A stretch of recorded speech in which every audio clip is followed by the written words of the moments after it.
Buenas tardes, compañeras y compañeros. ¿Cómo les va? Moreno, hoy es 31 de julio y ya van 19 viernes haciendo el programa en cuarentena. Hola Pimpi, hola Bea, hola Pablo.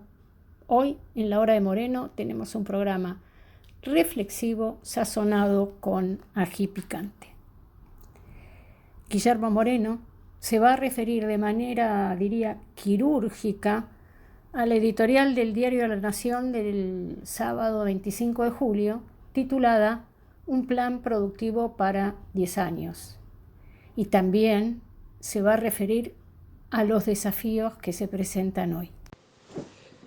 Gitia, otro viernes más con este formato, y ya van unos cuantos y bueno, parecería ser que agosto también vamos a tener que hacer el programa bajo este formato.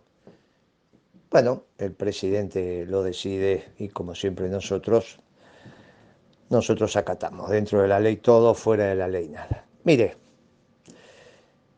este sábado que pasó,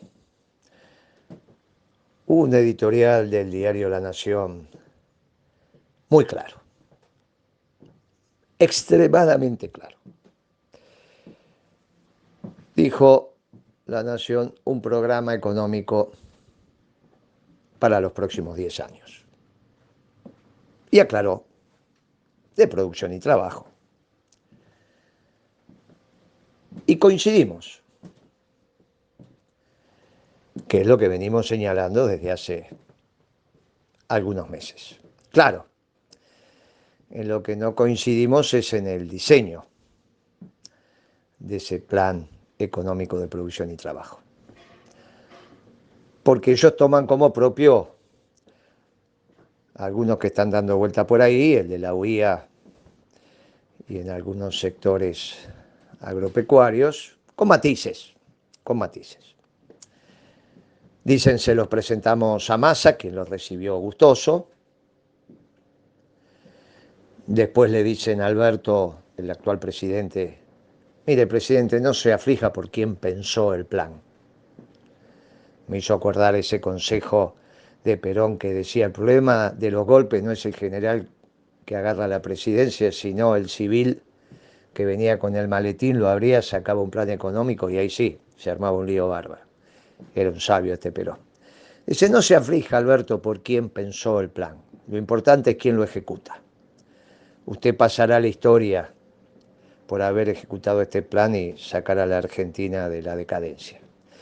Y por último, le dicen a Cristina, bueno, Cristina, acá tiene una puerta de entrada. Y si no, va a quedar aislada. Aislada es la palabra que utilizaron. Contundente. Claro, en la lectura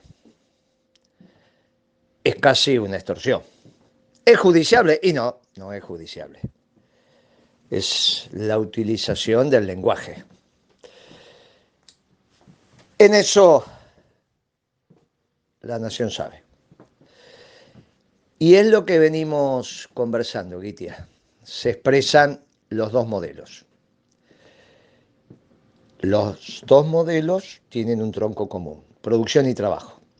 Uno de exclusión y otro de inclusión. Beatriz Paglieri retoma en este programa su recorrido a través de la política económica del último gobierno del general Perón, a partir del reemplazo del ministro José Bergelbart por parte de Alfredo Gómez Morales. Escuchémosla.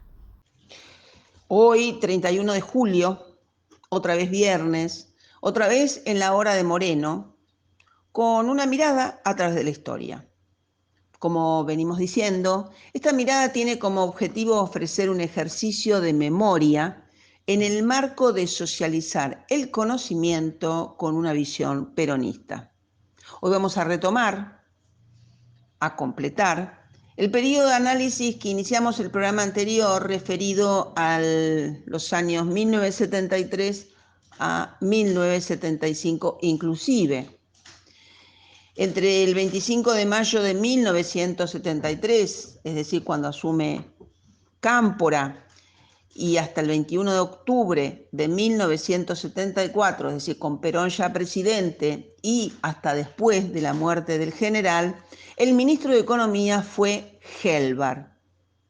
Helbar fue un ministro que estuvo en el cargo solo por algo más de un año, pero la impronta con Perón marcaba la diferencia.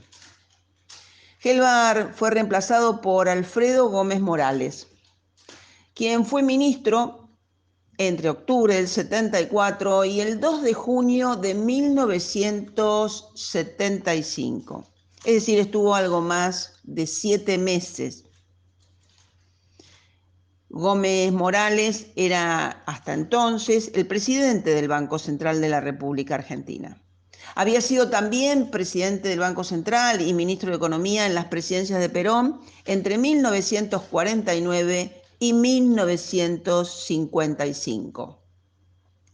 Adoptó medidas que las crónicas identifican esas medidas con el liberalismo, porque determinaron una pérdida del poder adquisitivo de los salarios y su correlato en la pérdida de la participación de los trabajadores en el Producto Bruto Interno. También generó una devaluación. Sus medidas no lograron los resultados esperados porque tampoco la actividad económica dio muestras de crecimiento. Se amplió la brecha cambiaria, generando un mercado paralelo entre el mercado oficial y el mercado de divisas. Gómez Morales fue reemplazado por Celestino Rodrigo. Con Celestino Rodrigo se inicia un proceso sumamente complicado porque su plan era un plan de ajuste, un plan que podemos hoy definir de exclusión. Plan que quedó en la historia como el Rodrigazo que generó conflictos sociales. Es en este punto que debemos efectuar una mirada a través de la historia y lamentablemente encontrarnos en un nuevo episodio de nuestra historia donde los acontecimientos económicos no fueron de la mano de los políticos. Y preguntarnos, ¿quién era Ricardo Mansueto Sin? Celestino Rodrigo fue ministro entre el 2 de junio y el 17 de julio de 1975. Recordemos que el 27 de junio de 1975 hubo una importante movilización a Plaza de Mayo. Quienes estuvimos podemos dar cuenta que si bien hubo organización sindical, también hubo una espontánea e inmediata presencia de aquellos que trabajábamos muy cerca de la Plaza de Mayo, y acudimos a la convocatoria, plaza llena. Pocos días después, López Rega, precisamente el 11 de julio de 1975, López Rega renunció a su cargo y se fue del país. Junto con López Rega, Celestino Rodrigo dejó de ser ministro y fue ministro solo por 45 días. Su mano derecha e ideólogo del plan de ajuste fue Ricardo Mansueto Sin. ¿Quién era? Era economista, se desempeñó en los gobiernos de Arturo Frondizi como secretario de coordinación del Ministerio de Economía, asesor en temas financieros de los gabinetes y secretario de programación económica de los dictadores Livingston y Lanusse. Como venimos diciendo, brevemente estuvo en el gobierno de María Estela Martínez de Perón, con rango de secretario y viceministro de Economía. Y sin duda en la historia quedó como el economista que fue el autor intelectual del Rodrigazo. Dicen las crónicas que llegaba desde afuera del gobierno. Sus vínculos eran con grupos empresarios, en particular con el Consejo Empresario Argentino que integraba Martínez de Hoz. Fue director del Banco de Italia y Río de la Plata, ligado al grupo Fiat, presidente de Sebel, en la que aparecían vinculados la automotriz de Turín y el grupo Macri. Durante el llamado proceso de reorganización nacional, es decir, la sangrienta dictadura cívico-militar, Ricardo Sin fue asesor de José Martínez de Oz y uno de los artífices del plan económico al interior del Grupo Ascuénaga. Grupo Ascuénaga, el nombre surge del lugar donde se reunían, un petit hotel.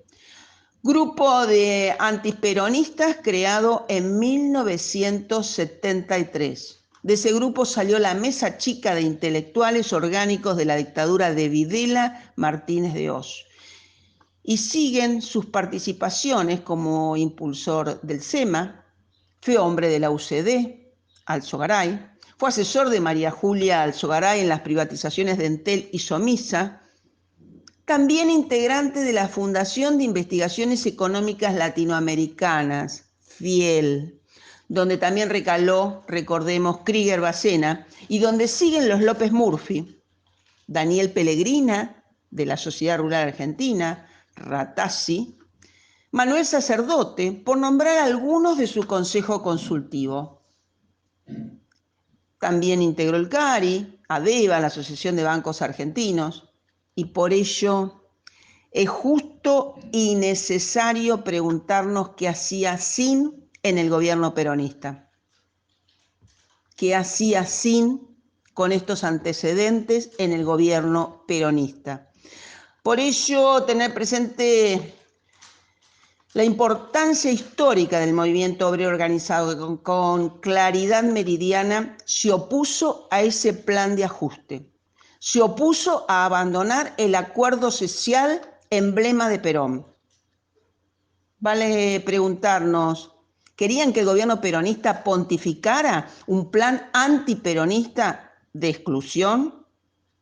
En ese sentido, tengamos en cuenta la importancia de la revisión de la historia que nos permita construir una Argentina para todos, a partir de un plan de desarrollo económico permanente y sustentable orientado a la producción con eje en el sector privado, es decir, de producción y trabajo, de inclusión con justicia social.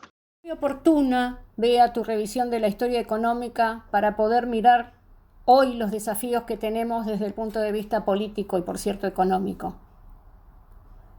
Pimpi Colombo, va a retomar los planteos de Guillermo Moreno sobre las coincidencias entre la socialdemocracia y el neoliberalismo, y a partir de allí va a recorrer propuestas y políticas implementadas por Rodríguez Larreta, por Macri y por nuestro gobierno en la década ganada, por supuesto, desde distintas miradas. Ana, Guillermo, un gusto compartir cada viernes con ustedes, con la Bea y con Pablo. Esta semana te pasaste, Guillermo, con Alejandro y Walter en el análisis de las coincidencias entre el modelo neoliberal y el socialdemócrata. Y yo que venía mirando algunos temas los pude redondear. ¿Se acuerdan? Allá por el año 2000 o 2001, Rodríguez Larreta y otros se dedicaron a promover y lo lograron una ley a la que llamaron el hambre más urgente. Bueno, cuando empezó el gobierno peronista de Néstor Kirchner, tuve la posibilidad de integrar el equipo de la Alicia Kirchner, que era ministra, y que se fue moviendo de modo que se pudiera cambiar el sentido que se le había dado a esa reivindicación, empezando a identificar el tema como seguridad alimentaria. Capaz que a alguien está medio desprevenido le parezca menor, un tema de palabras. Sin embargo, imagínense, para el desarrollo de políticas sociales, qué diferente es, tanto en el hoy como en el rumbo que toma, que el Estado financie la búsqueda de personas desnutridas para atenderlas, o que construye y genere políticas que aseguren que las personas en todas sus edades accedan a la alimentación que necesitan. Imagínense el caso, y nosotros conocimos algunos, en que una familia recibe auxilio del Estado porque una de sus niñas, de sus hijas, está desnutrida. Entonces la internan, la alimentan, la nutren, y cuando está bien la mandan a la casa con una provisión de alimento de sostenimiento. Pero en su casa no está ella sola, están los padres, tiene hermanas, hermanos. No sería lógico que solo ella tuviera ese refuerzo. Entonces lo comparte con la familia, entonces más tarde o más temprano ella va a volver a estar desnutrida. El Estado va a volver a buscarla, va a ser ese círculo permanente en que esa niña se convierte en la persona proveedora para esa familia, la que asegura que a esa familia llegue el apoyo del Estado. Es una manera socialmente muy tremenda de imaginarnos la interacción o la concurrencia del Estado a resolver los problemas que son tan dramáticos, ¿no? Bueno, esto es un ejemplo, por supuesto, pero ocurrió. Si por el contrario, sin esperar que las personas estén desnutridas, se promueven políticas que refuercen el comer en familia, que las personas adultas tengan trabajo remunerado y por lo tanto tengan un ingreso para cubrir esas necesidades, bueno, estamos en otro mundo, en otro país, en otro proyecto. Imagínense, esto ocurre y además lateralmente se respalda porque para los sectores populares el Estado respalda como se hizo durante la gestión de la Betty Milking como ministra de Desarrollo en Tucumán, el apoyo a cocinas comunitarias, equipamiento, provisiones y una organización de la comunidad para compartir la elaboración de comida, entonces hacer turnos, tener tiempo para otras actividades, pero sobre todo para recuperar el comer en familia, ese momento no solo para comer la comida, sino para compartir las experiencias del día, las necesidades, para expresar y vivir el afecto, para transmitir valores, para construir identidad. La comensalidad familiar, como dicen los técnicos, que es no solamente la comida, el hecho frío de comer. Lo mismo que el otro día cuando Guillermo estuvo en el reportaje que le hizo Chiche, que de paso me encantó verlo también, y Chiche lo muestra a Roña Castro en un comedor y le pregunta, se da vuelta hacia Guillermo como esperando entusiasmo por parte de Guillermo, y Guillermo, que nunca los deja de sorprender a los periodistas, le dice, y bueno, yo a Roña Castro lo quiero ver boxeando. Yo creo que el punto acá tiene que ser completamente de otra manera. Las personas tienen que tener trabajo y poder ganarse con el sudor de su frente el pan de cada día que van a compartir con su familia. Entonces, bueno, desde el punto de vista individual de Roña está muy bien, pero ese no es el país por el que nosotros trabajamos ni que nosotros queremos. Son ejemplos, ¿no? Como también es un ejemplo que durante el gobierno de Macri los planes sociales se los despojó completamente de todo lo que tuviera sentido de participación comunitaria organizada. Por ejemplo, las compañeras de ellas tienen un ingreso, tienen monotributo social, tienen posibilidades de tener de formarse, terminar la escuela, pero también formarse por ahí en un oficio, y sobre todo tenían una parte de su tiempo también destinada a participar en alguna actividad en una escuela, en una organización de barrio, en un centro jubilado, alguna experiencia nosotros con el sindicato de casa hicimos con algunas de ellas, todo fue muy, muy lindo, pero cuando viene Macri ya no les permite esa actividad, solamente les demanda y les exige una cosa individual, vayan a la escuela y terminen la escuela. Con el Argentina Trabaja, que es otro programa que tenía, que era herramientas por trabajo, que era la posibilidad de constituir cooperativas y hacer pequeñas obras de cordón de vereda, de cordón cuneta, de tareas de albañilería, alguna cosa de plomería, y además formarse en oficio y generar la posibilidad de que esas cooperativas fueran proveedoras y hicieran pequeñas obras y demás. O sea, la idea de hacer un puente entre personas que habían quedado completamente por fuera del sistema laboral, de la posibilidad de la escuela, de toda posibilidad de inserción, para que fueran ganando ese lugar y consiguiéndolo y teniendo eventualmente un oficio y un trabajo. Bueno, a esas personas, ¿qué pasó durante el macrismo? Les mantuvieron el ingreso, igual que en el Ellas Hacen, pero no les llevaron nunca más ningún insumo que permitiera que ellas hicieran su tarea, que desarrollaran la experiencia en el oficio y demás. Bueno, todo alimentado por la misma lógica que desde los organismos internacionales, desde la socialdemocracia, como desde el neoliberalismo, denominan a esas personas como inempleables. Inempleables quiere decir que no hay posibilidad o no se puede pensar que van a poder tener un trabajo. O sea, ese es el modelo que nosotros siempre decimos, ojo, que no se vaya a venir ese modelo en Argentina, un modelo que sea de producción y trabajo, pero que se conforme y se contente con que un 25% de nuestro pueblo quede completamente afuera. y entonces con naturalidad usan la expresión inempleabilidad. El otro día vi, cuando se conmemoraban los 68 años del paso a la inmortalidad de Evita, que es una organización popular, compañeros, ponían unos afiches diciendo que iban a hacer un montón de ollas populares. Y la verdad es que uno dice, el homenaje que nosotros deberíamos hacer a Evita es recuperar que desde un gobierno peronista se promueva el derecho a que todas las personas adultas tengan posibilidad de tener un trabajo con el cual sostener, llevar el pan a la mesa de su familia, ¿no? Y entonces uno vuelve a Rodríguez Larreta, porque está bien que los compañeros acompañen y estemos todos ahí a la par donde hay una emergencia, pero sos gobierno. ¿Cuándo nuestro pueblo volvió a comer? No cuando los Rodríguez Larreta se van a gloria de tener comedores, sino cuando millones de personas pudieron recuperar durante la década ganada la dignidad del trabajo. Bueno, compañeros, compañeras, a los oyentes de La Hora de Moreno, muchas gracias por permitirme compartir y los veo el viernes, o mejor dicho, los escucho.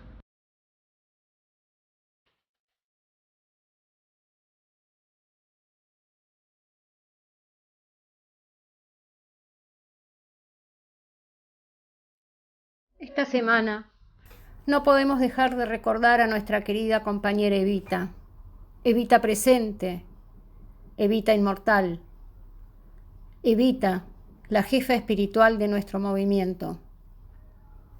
El domingo 26 de julio se cumplieron 68 años de su partida. Para Evita, nuestro más sentido homenaje. Desde el corazón. Ella vive en el alma del pueblo y está presente día a día en nuestra militancia. Otra vez estamos aquí reunidos, los trabajadores del pueblo, las mujeres del pueblo. Otra vez estamos los descansados del pueblo en esta plaza histórica del 17 de octubre de 1945 para decirle y darle la respuesta al líder del pueblo que hoy en sus últimas palabras dijo: quienes quieran oír que oigan, quienes quieran seguir que sigan. Aquí está la respuesta, mi general.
Para para custodiar vuestros sueños y para vigilar vuestra vida, porque es la vida de la patria, porque es la vida de las futuras generaciones que no nos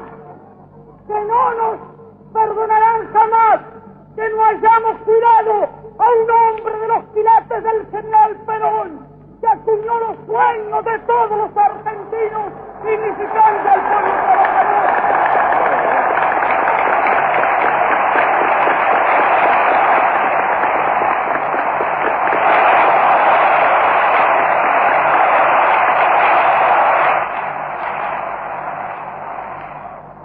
Y yo les pido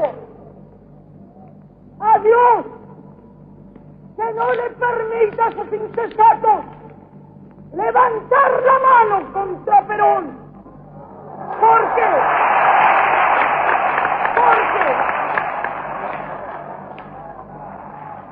Porque guay de ese día,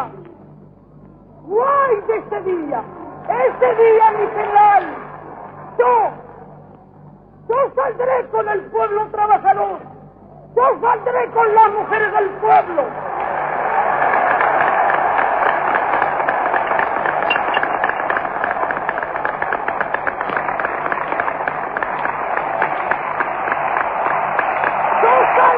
Con las mujeres del pueblo, yo saldré con los descansados de la patria, muerta o viva, para no dejar en pie ningún ladrillo que no sea peronista.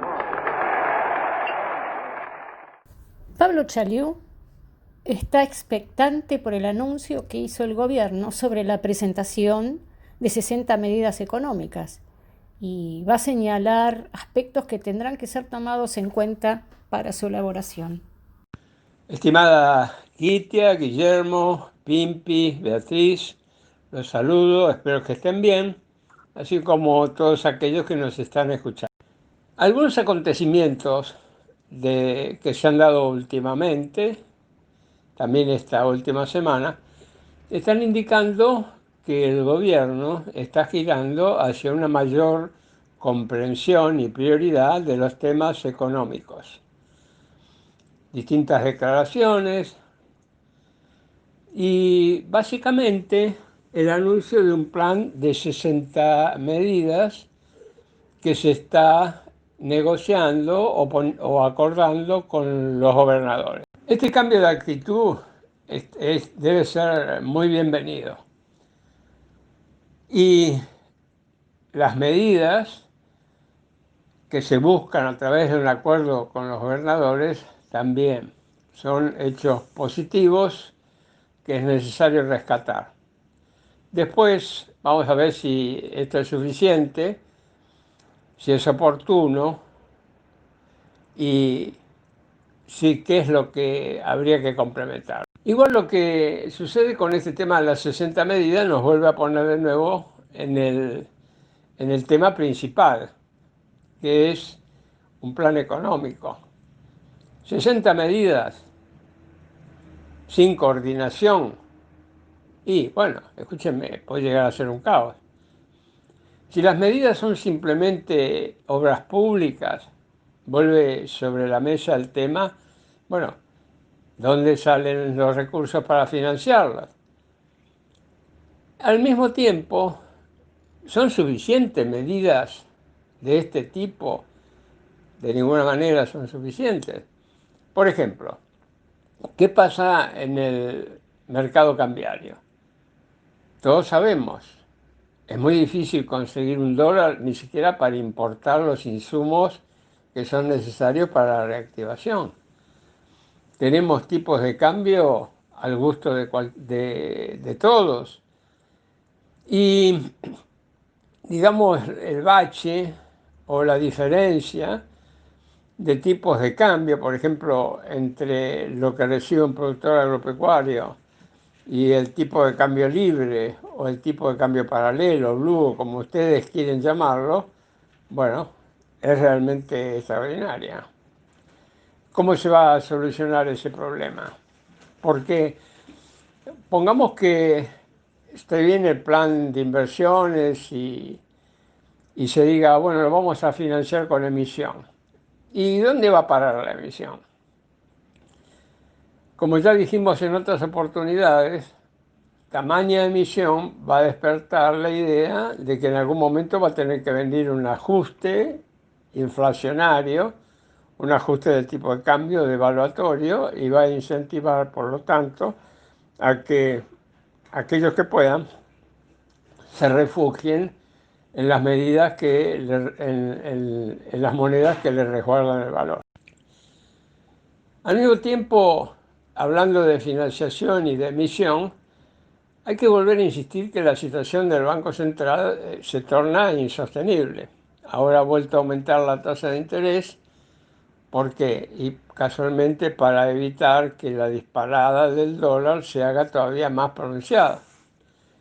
Pero esto es como pretender parar un tsunami con buenas intenciones.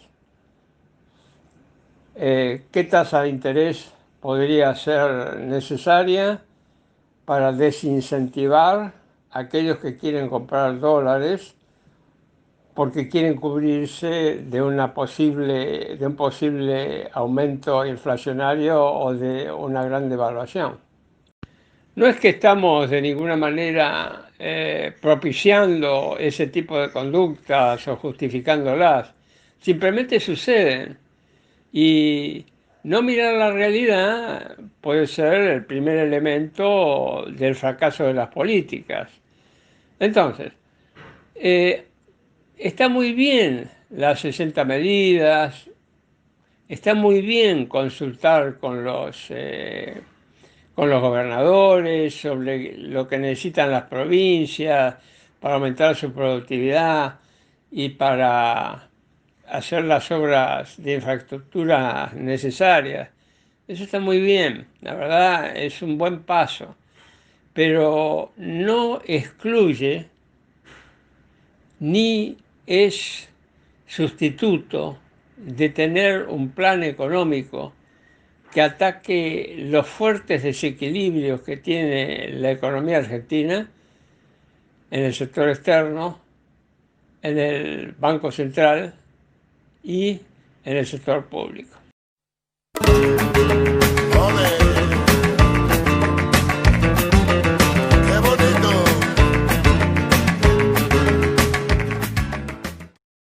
Moreno, esa editorial de la que usted habló me dejó pensando el sábado pasado. Y me dejó pensando no solo porque, por supuesto, desde otra mirada y con otro norte, es lo que usted venimos planteando, pero también me dejó pensando por el peso específico de quien lo dice, el diario La Nación. Este diario, en nombre de los intereses que representa, viene muy preocupado últimamente por los destinos de nuestra patria. Se están jugando en estos tiempos los destinos de nuestra patria, compañeros, para los próximos 10 años. Y muchos jugadores de peso están saliendo a la cancha con propuestas de mayor o menor envergadura, con propuestas de mayor o menor profundidad. Pero lo central es que están en juego dos modelos de producción y trabajo. Uno excluyente, que es para donde se estarían alineando los melones, y es para donde están cinchando muchos actores políticos y económicos, y mediáticos también. Este modelo excluyente va a ir desplazando con el correr del tiempo a los y las representantes de los trabajadores y trabajadoras de los espacios de decisión, nada más ni nada menos a aquellos que constituyen la columna vertebral de nuestro movimiento. Y este modelo excluyente también va a dejar al menos al 25% de nuestra población afuera del acceso a todo, en los márgenes. El otro modelo, el inclusivo, es el que venimos militando, es por el que venimos bregando y para el cual elaboramos propuestas. Es cierto, hoy importa más hacia dónde apuntará el ciclo de producción y trabajo que se avecina que quién se ponga al frente del mismo.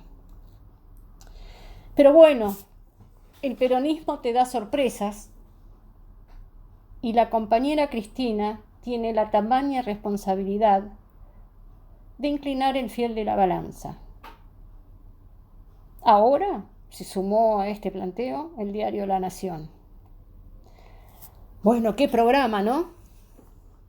Y para finalizar, nuestro reconocimiento a quienes le ponen el cuerpo y también el alma a la emergencia sanitaria, económica y social, que está complicado.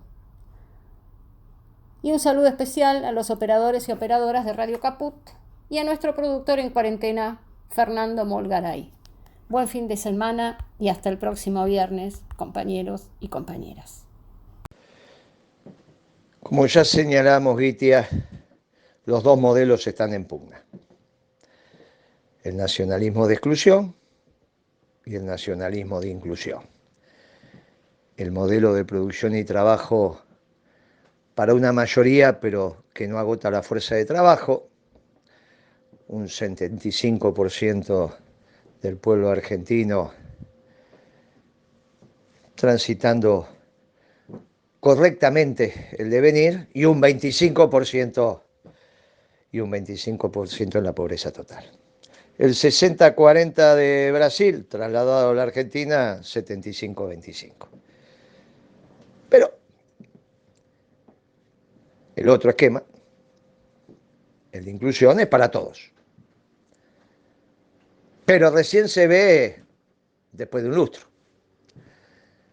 Después de un lustro, el otro modelo va a decir, acá me planto cuando llego a 25 de pobreza. O sea que va a haber un lustro donde va a ser toda ganancia. Claro, porque Alberto está dejando 55% de pobreza. 55% de pobreza. ¿Puede el presidente Fernández cambiar ese destino? Y puede. Tiene un modelo de producción y trabajo basado en nuestra doctrina, que los economistas del peronismo le entregamos el 1 de junio. Elige su equipo, elige quién lo hace. Como dijo La Nación, lo importante no es quién hizo el programa, sino quién lo ejecuta. Y ahí le espera un futuro venturoso. Tiene mucho tiempo para este cambio y hace 60 días atrás, cuando se lo presentamos, le dijimos, mire, no tiene mucho tiempo, ya pasaron 60 días y obviamente tiene mucho menos tiempo. ¿Cambiará la manera de pensar el presidente? Y bueno, yo lo conozco hace 30 años, me parece difícil, pero él construyó su destino. ¿Era legal y legítimo para hacerlo? Sí.